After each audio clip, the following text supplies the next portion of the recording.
You know, looking for a job can take a lot of time and patience. How do you show a potential employer your enthusiasm without coming across as desperate? Randy Wooden joins us to talk about that, how to get that across in the whole process. Good morning to you. Good morning. So when you apply for a job, you get out there, you do that interview, and then you go home and you're wondering, how do I let them know I really want this? Everybody knows we should be enthusiastic, we should be persistent, but there's a line between being that and being that guy that a little too much. Makes you, a little too much. It makes you feel desperate, or it makes you look to be, I don't know, you name it, whatever, a stalker. Yeah. And so a lot of times our clients ask questions. It's sort of like, how hard do you push the gas pedal in this thing, and where and when and what do you say? So let's talk about that. Okay, it's a good area because a lot of people have that question. Okay? Well, it's very subjective too, and it's just my opinion, but this is based on my experience. For one, when you send your application, granted, you should network and try to find out somebody in the company and get to know the company and the people there. But let's say you don't have any of that at your disposal. Okay. What you may want to do is, if you don't know anybody, follow up with a phone call a few days after you have sent your application. And it's not as though, hey, I need an interview, and you don't call 20 times, but just call and state your name and the position that you'd applied for, when you'd applied, and that you understand that I'm sure they have a lot of applications, and you just wanted to state your interest and get a sense for when they might start the interview process. Okay. Yeah. Once you do the interview, you want to follow up after that too, right? Well, you do, but now it's important during the interview to find out what the next steps are. Oh. But let's say you drop the ball and you don't do that.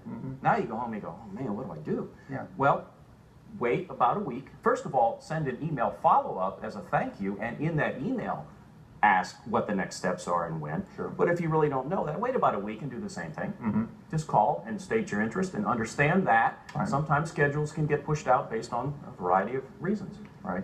And that you're opening up this conversation then. You know, all of a sudden it's not just one contact, all of a sudden the email and things like that. Sure, a touch. It's a touch. Here's one thing too, that, and there's a lot of debate on this thing. When do you let the employer know that you're there prior to the interview? I say 5 minutes. Okay. I've had people 30 minutes, 20 minutes in advance, and what that does is it puts me on the spot. First of all, I wonder, do you know how to tell time? We have a 10 o'clock meeting and you show up at 9:30. Right. It puts the pressure on me. I either have to drop what I'm doing to acquiesce to you, or, you like that word? It's a big word. It's a big word. Yeah. Or I sit there and say, heck with you. You know what? 10 o'clock, sit out there and wait.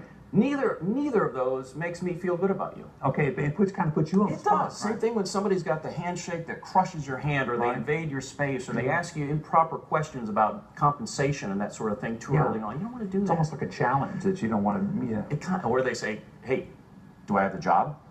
I mean, come on, really? Yeah. No, you don't want to do that. So you as far as this timing thing, you say avoid compensation and things like that. Don't ask about not until they're at a point of making the offer. Then you can talk through the benefits and such. But everybody wants to know, in that process. Sure, but it's just not proper to do that. Again, it's being a little too close. Too much too soon. Just step back a little bit. Same thing when you're networking with somebody. Don't ask them for a job. They know you're in the job market, and if they knew of something appropriate, they tell you. But once they ask you, do you have a job? Do you know of any openings? And they say no, conversation dies. Okay. And that's about it. Same thing, cover letter. Don't be overly assumptive and say, I'm sure you'll see that I'm a perfect candidate for this position.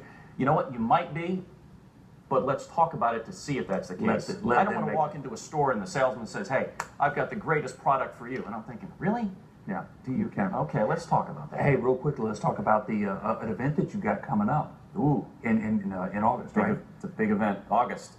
Can't give you the date. It's not open to the general public. It's free to be a client. So if you're interested, we'll have HR folks, attorneys. We're going to have social media, all sort of consultants to help you with the job hunt and do sample interviews. And if people want to get involved in that, they can just contact you and kind of get on the list, right? Exactly. They just need to email at the email that'll be up on the screen. Okay. Well, Randy is always a great resource to help people find jobs. And if you want to get in touch, and especially that event that's coming up next month, you can, the number 776-6829. But if you're interested in that event, go ahead and drop an email with your contact information, procenter@goodwillnwnc.org. Again, procenter@goodwillnwnc.org.